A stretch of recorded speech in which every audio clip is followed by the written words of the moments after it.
네, 오늘 주님께서 저에게 주시는 말씀은 져주시고 참으시는 하나님이라는 제목의 말씀으로 창세기 32장 24절에서 28절 말씀을 중심으로 여러분과 함께 은혜의 말씀을 나누고자 합니다.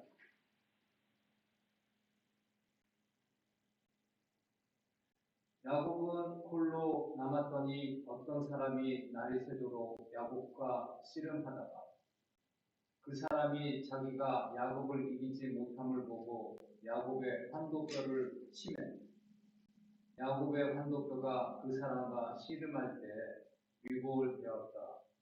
그가 이르되 날이 새려하니 나로 가게 하라. 야곱이 이르되 당신이 내게 축복하지 아니하면 가게 하지 아니하겠나이다. 그 사람이 그에게 이르되 네 이름이 무엇이냐? 그가 이르되 야곱이니이다. 그가 이르되 내 이름을 다시는 야곱이라 부를 것이 아니요 이스라엘이라 부를 것이니 이는 내가 하나님과 및 사람들과 겨루어 이겼음이니라. 아멘. 오늘 본문 9절 말씀입니다. 오늘 본문에 등장하는 야곱은 에서와 함께 한 형제입니다.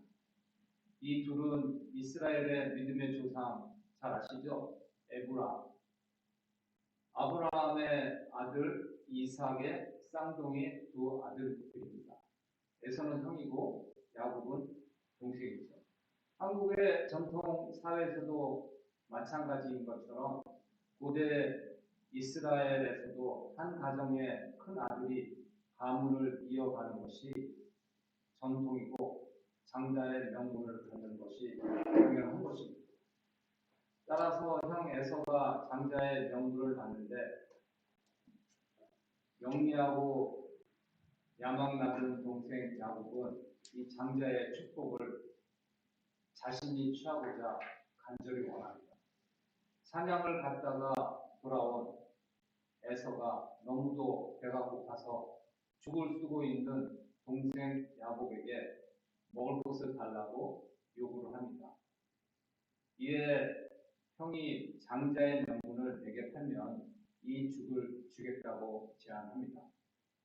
에서는 이까지 장자의 명분 였다 이러면서 동생이 만든 죽과 바꿨습니다. 그러므로 야곱은 합법적으로 형으로부터 장자권을 취득하게 된 것입니다. 팥죽과 교환한 것입니다. 이것은 형과 동생 간의 거래 관계이고 또 다음에 문제가 있습니다. 그것은 바로 아버지로부터 장자의 축복을 받아야 되는 것입니다.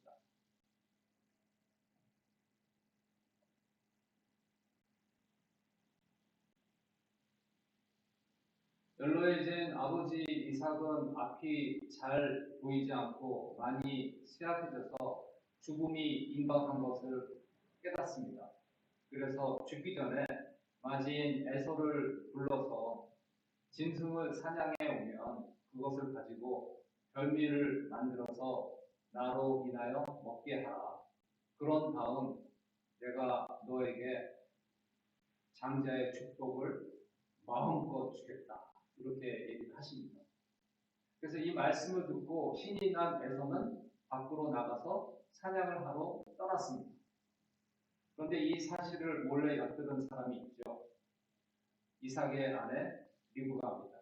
리브가는 에서보다 야곱을 더 사랑하기 때문에 조용히 야곱을 부릅니다.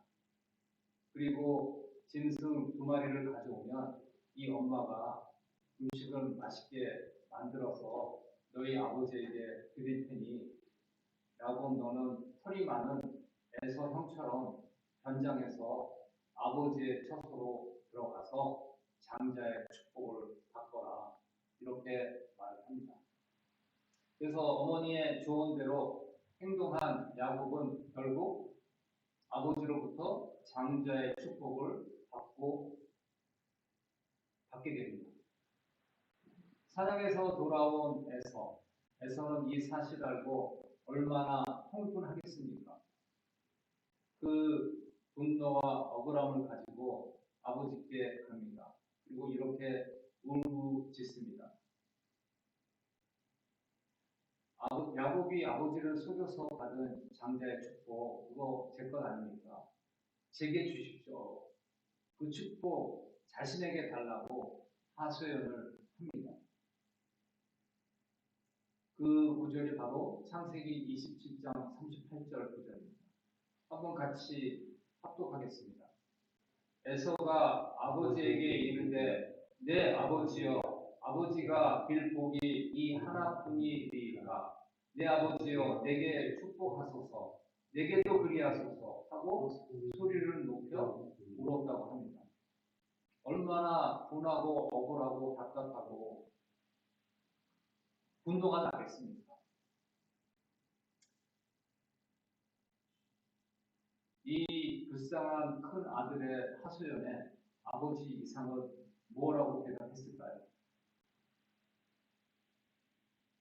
하나님께서 내 손을 통해서 이미 축복을 건네기 때문에 하나님께서 나를 통해서 내리신 장자의 축복 취소할 수가 없다. 이제 거둘 수가 없는 일이다. 그래서 너는 이제 앞으로 칼을 믿고 생활할 거다. 그리고 내 아우 야곱을 섬기는 아우의 종이 될 거다. 그리고 언젠가는 그 종된 신분, 매임에서 벗을 때가 있을 것이다. 그 멍에를 내 몸에서 떨쳐버리리라. 이렇게 말씀했습니다.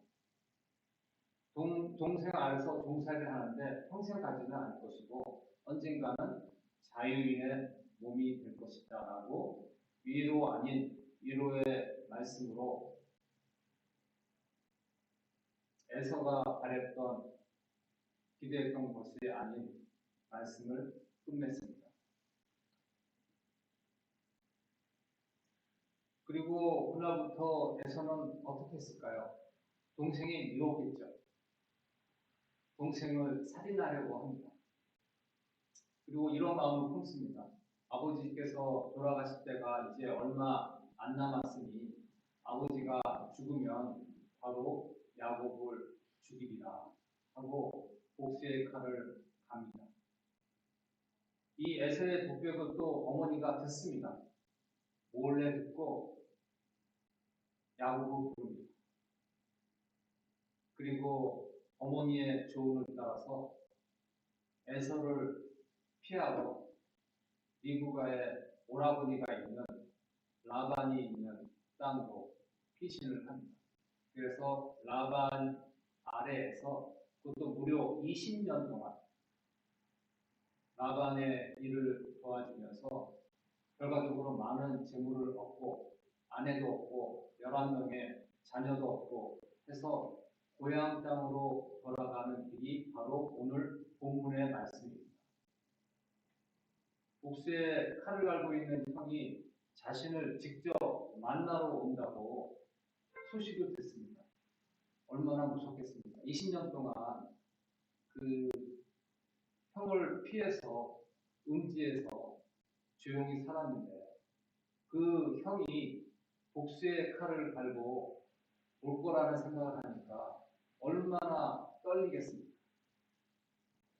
그런데 자기 혼자뿐이면 모르겠는데 자기 아래에 있는 식소들이 있잖아요. 아내가 둘이고 아들이 11.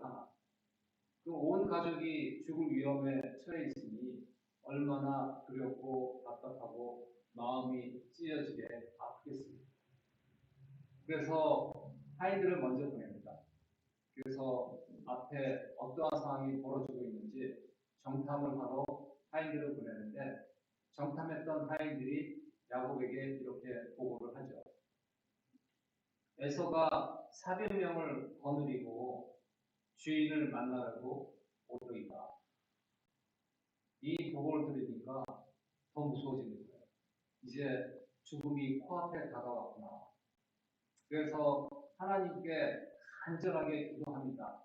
주여 나를 건져 주시옵소서. 제가 그를 두려워합니다. 왜냐하면 그가 저를 칠까 두렵기 때문입니다. 나뿐만 아니라 저희 처자들까지 죽일까봐 겁이 나기 때문입니다. 이렇게 간곡하게 주님께 하소연하면서 기도합니다. 그리고 머릿속에 이런 생각이 나옵니다.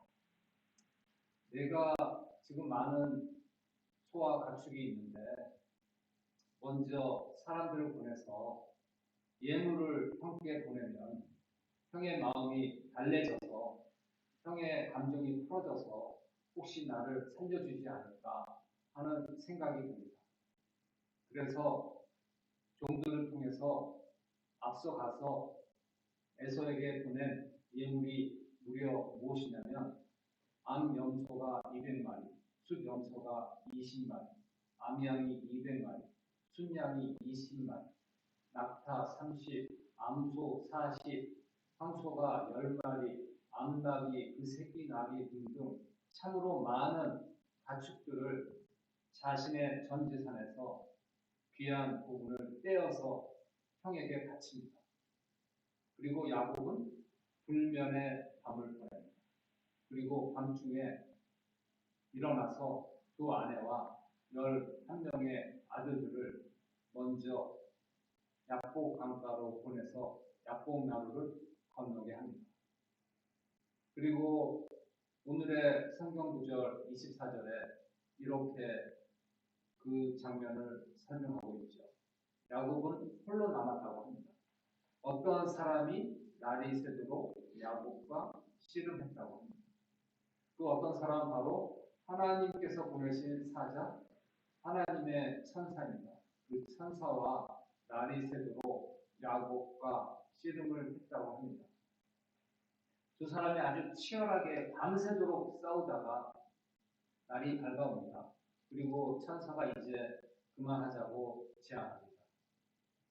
그래서 나로 가게하라. 그렇게 천사가 말하죠. 야곱이 이르되 당신이 내게 축복하지 아니하면 가게하지 아니하겠나이다. 지금 당장 형을 만나게 되면 나도 죽고 온 가족이 몰살 당하는데 저를 구해 주시옵소서. 저에게 축복을 내려 주시옵소서. 그리하지 아니한다면 저는 절대로 보낼 수 없습니다. 하나님께서 이렇게 야곱의 간절한 마음을 받아주셨습니다. 하나님은 이렇게 상한 심령, 애타는 심령, 통회하는 심령을 기뻐하십니다. 그래서 자신을 붙들고 자신에게 의지하고 애원하는 자, 그의 하소를 귀담아 듣습니다. 그러하니 하나님의 사자가 무엇이라고 말하겠습니까? 하나님의 사자가 이르되 내 이름을 다시는 야곱이라 부를 것이 아니요 이스라엘이라 부를 것이니 이는 내가 하나님과 및 사람들과 겨루어 이겼음이니라. 하나님의 사자를 이겼으니 하나님을 이겼다는 것은 이해가 되는데 여기 그 사람으로 단장한 천사가 한 명이지 않습니까? 그런데 사람들이라고 했습니다. 사람들이라고 했습니다. 이것은 야곱의 인생을 통해서 야곱은 욕심이 많고 야망이 높은 사람이기 때문에 주변의 여러 사람들과 갈등을 해왔습니다. 특히 형 에서와 갈등을 했고 또 20년 동안 그 아래서 살았던 라반 삼촌하고도 많은 갈등이 있었습니다. 그리고 그 갈등에서 이겼죠. 승리했죠. 그래서 많은 재물을 얻고 장자권을 획득한 것 아닙니까? 그런데 하나님을 이겼음이니라. 하나님의 사자 하면 하나님께서 자신의 일을 성취하기 위하여 자신을 대리하도록 하나님의 권능과 힘과 능력을 위임해서 그 일을 처리하도록 한 하나님의 대리자입니다. 그래서 하나님의 사자는 곧 하나님인데 어찌 이 연약한 인간인 야곱 하나를 못 이기겠습니까? 하지만 야곱의 소원, 그 소원을 향한 염원, 그 염원을 얻기 위해서 얼마나 간절히 애타게 하나님께 하소연하는지 그 감동하신 하나님께서 그의 애절한 염원 앞에서 일부러 져주신 것입니다. 게다가 이스라엘이라고 칭하면서 축복까지 얹어 주셨습니다. 제가 아버지로서 경험이 부족하고 그런 경험이 일천했던 우리 큰아들이 초등학교 시절인가요? 그 정도 되었을 때 밖에 나가서 축구나 달리기나 그런 것을 아들과 함께 자주 했습니다. 그리고 운동 막판에 자주 아들과 시합을 했습니다. 아버지, 저는 아들을 강하게 키우겠다는 일념으로 초중반에는 조금 이렇게 힘을 빼고 아들이 포기하지 않고 끝까지 따라오도록 하다가 마지막에 스퍼트를 내가지고 제가 져준 적은 별로 없었던 것 같아요. 그런 모습을 이제 자주 목격했던 아내가 좀 아들에게 져주라 그렇게 얘기를 했어요. 그 조언의 말을 듣고 깨달은 바가 있어서 그때부터 아들과 달리기 시합을 하거나 팔씨름을 하거나 할 때 제가 일부러 져주죠. 티 나지 않게 아주 용쓰고 힘을 다 한 것처럼 하지만 막판에 힘을 빼서 져줍니다. 그리고 우리 아들 힘세네, 많이 좋아졌다 이렇게 하면서 칭찬을 하죠. 오히려 이렇게 져주는 것이 아들에게 더 큰 격려가 된다는 것을 이러한 체험을 통해서 깨닫게 되었습니다. 영국에 제가 15년 살다가 이제 한국에 와서 목회자 생활을 한 지 어연 4년이 되어 갑니다. 아주 드물지만 섬기던 형제로부터 서운했어요. 이러한 말씀을 들은 적이 있는데 가만히 잠자코 들어보면 이해가 갑니다. 이해가 가지만 듣는 내 쪽이 그때 훨씬 더 서운했던 마음도 어찌할 수가 없었습니다. 말로 섭섭한 표현은 안 했지만 이렇게 목회자와 성도가 서로 다른 입장에서 그 차이로 갈등하면 사랑이 많은 쪽이 져줄 수밖에 없습니다. 우리의 참 목자 되시는 하나님께서도 이렇게 자주 우리에게 져 주십니다. 내가 실수하고 연약해서 넘어지고 일부러 못 본 척 눈 감아 주십니다. 안 보신 것처럼 넘어가십니다. 자주 져주시고 참으시고 참으로 인내하시고 우리를 다독거려 주시고 격려하시는 분이 참 좋으신 우리 하나님이십니다. 특히 저 같은 목회자에게 목사로서 인간으로서 그리고 생활을 살아가는 생활인으로서 범하는 실수가 얼마나 많습니까? 그 과오와 넘어짐에 하나님께서 일일이 반응하신다면 목회 사역자들 중에서 여기 강대상에 서서 설교할 수 있는 사람 그리 많지 않을 것입니다. 디모데전서 1장 12절에서 16절 이 말씀은 사울이 바울된 바울의 회심의 고백이죠. 한번 제가 읽어보겠습니다. 나를 능하게 하신 예수 그리스도 예수 우리 주께 내가 감사하며 나를 충성되이 여겨 내게 직분을 맡기시니 내가 전에는 비방자요 박해자요 폭행자였으나 도리어 긍휼을 입은 것은 내가 믿지 아니할 때에 알지 못하고 행하였습니다. 죄인 중에 내가 괴수입니다. 그러나 내가 긍휼을 입은 까닭은 예수 그리스도께서 내게 먼저 일체 오래 참으심을 보이사 후에 주를 믿어 영생 얻은 자들에게 본이 되게 하려 하십니다. 예수께서도 바울에게 이렇게 말씀하시지 않았습니까? 사울아, 사울아, 내가 어찌 나를 핍박하느냐 하신 것처럼 예수를 비방하고 박해하고 그를 믿고 따르는 자들 잡아 가두고 폭행하고 했던 바울이 지난날을 후회하고 뉘우치고 했던 회심의 장면입니다.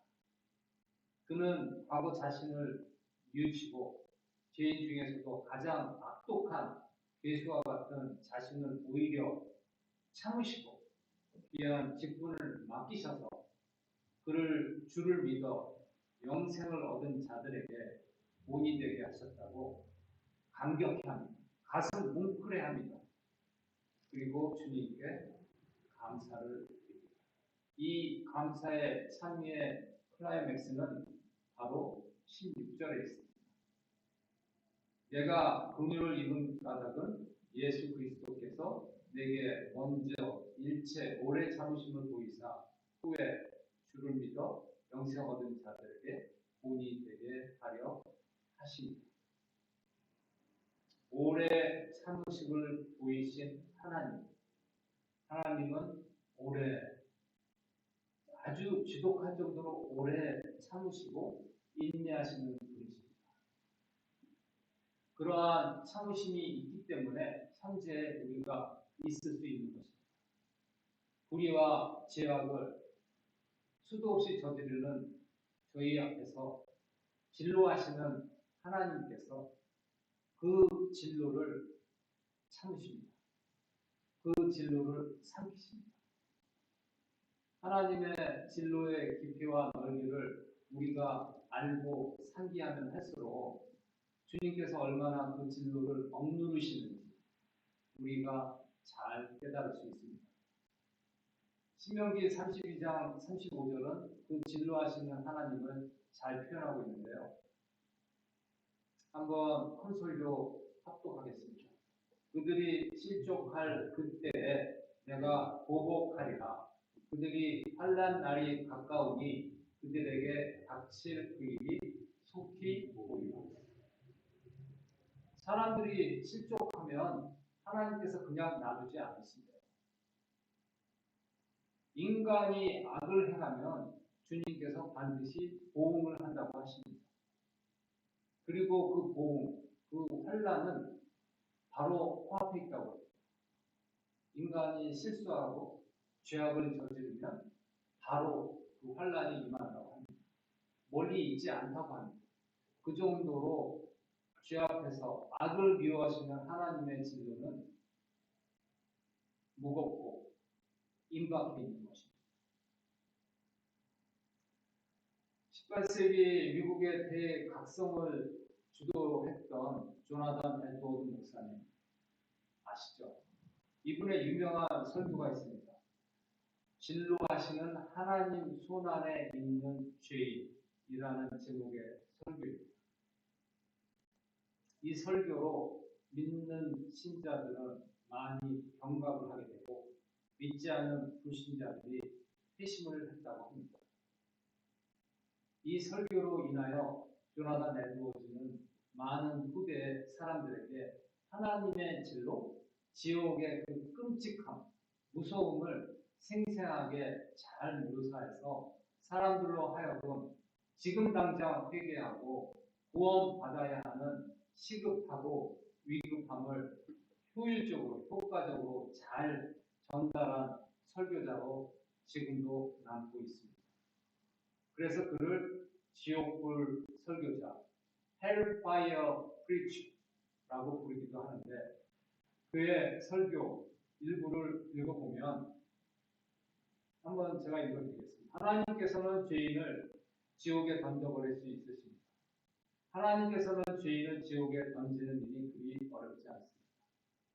하나님께서는 죄인들이 회오리 바람 앞에 먼지와 같습니다. 활활 타오르는 불기둥 앞에 마른 건물과도 같습니다.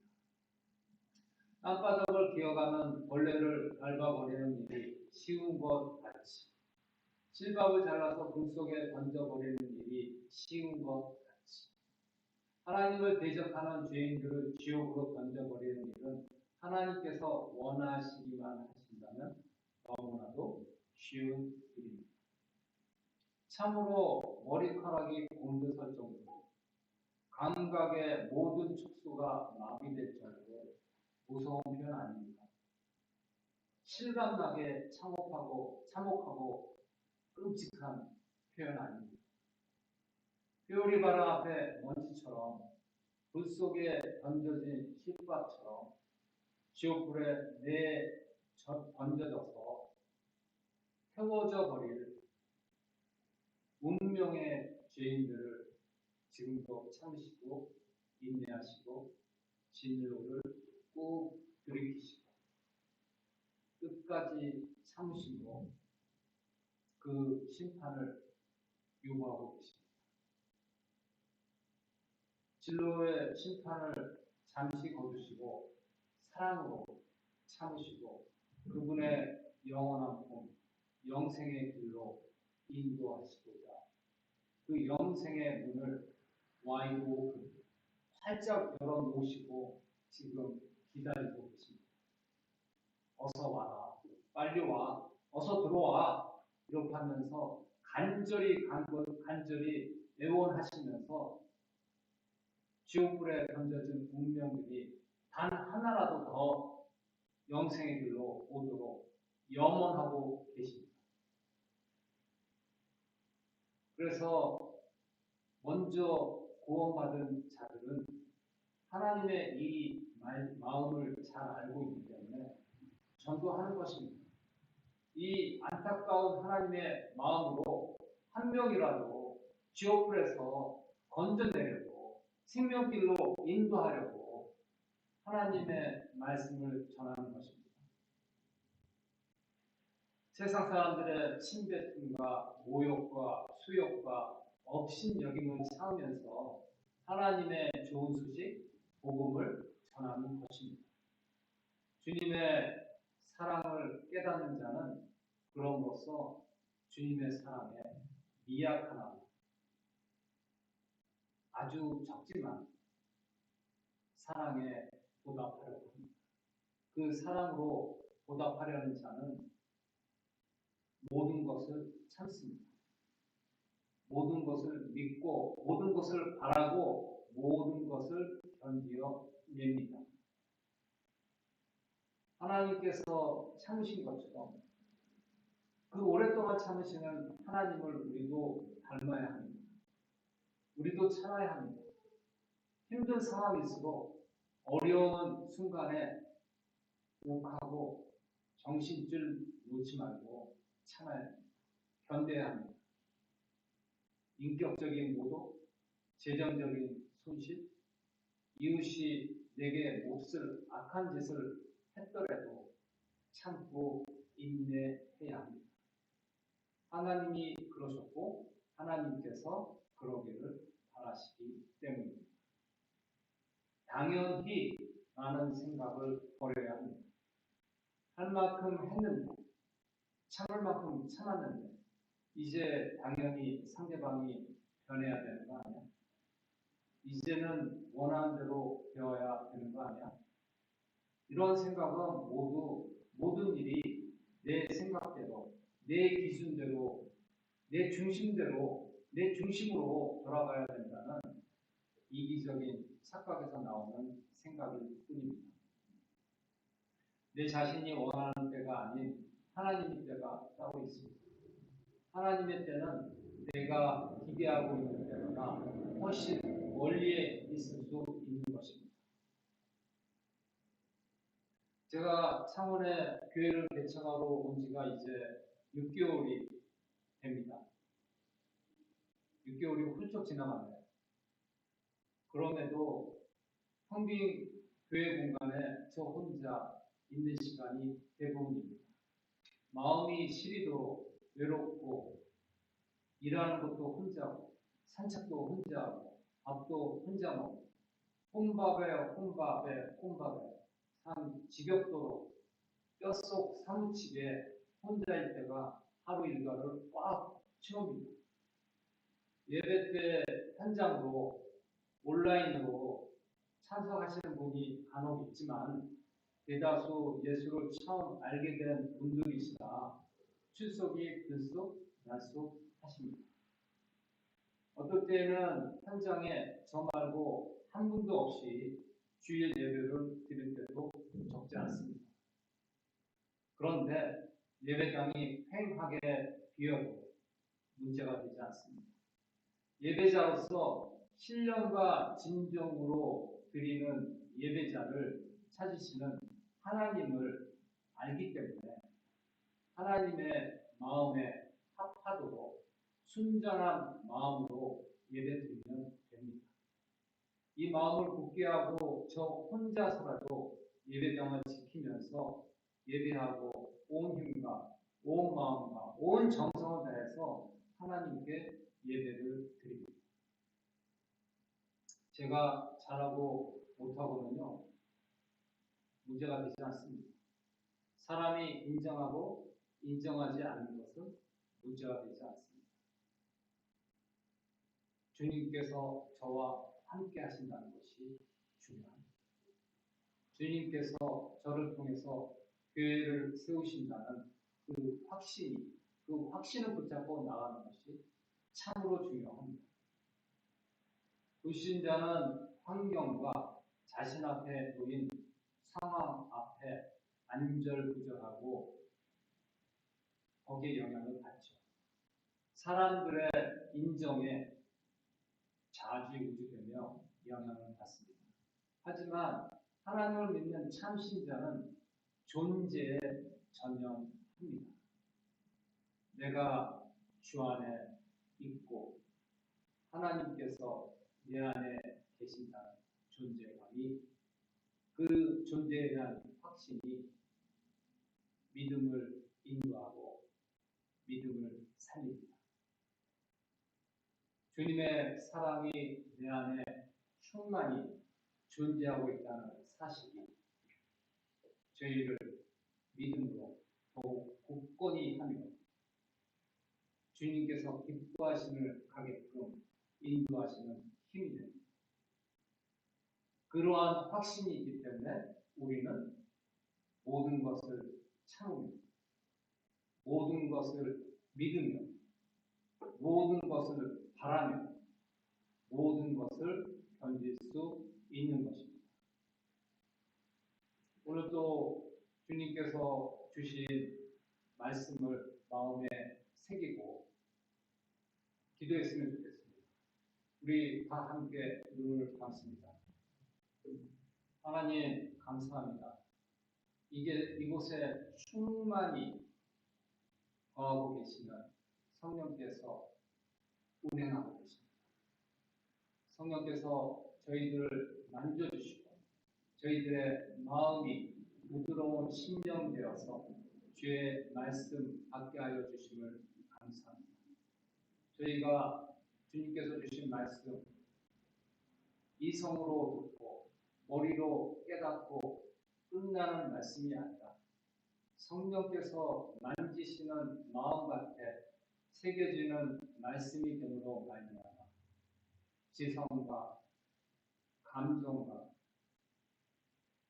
저희가 또 그 말씀을 삶에서 지키겠다는 의지적으로 받는 말씀이 됨으로 말미암아 지정의 하나님과 교류하고 그 하나님께서 저희 안에 확실히 계시다는 그 존재를 저희가 깨달음으로 말미암아 주님과 동행하는 삶이 되게 하여 주시옵소서.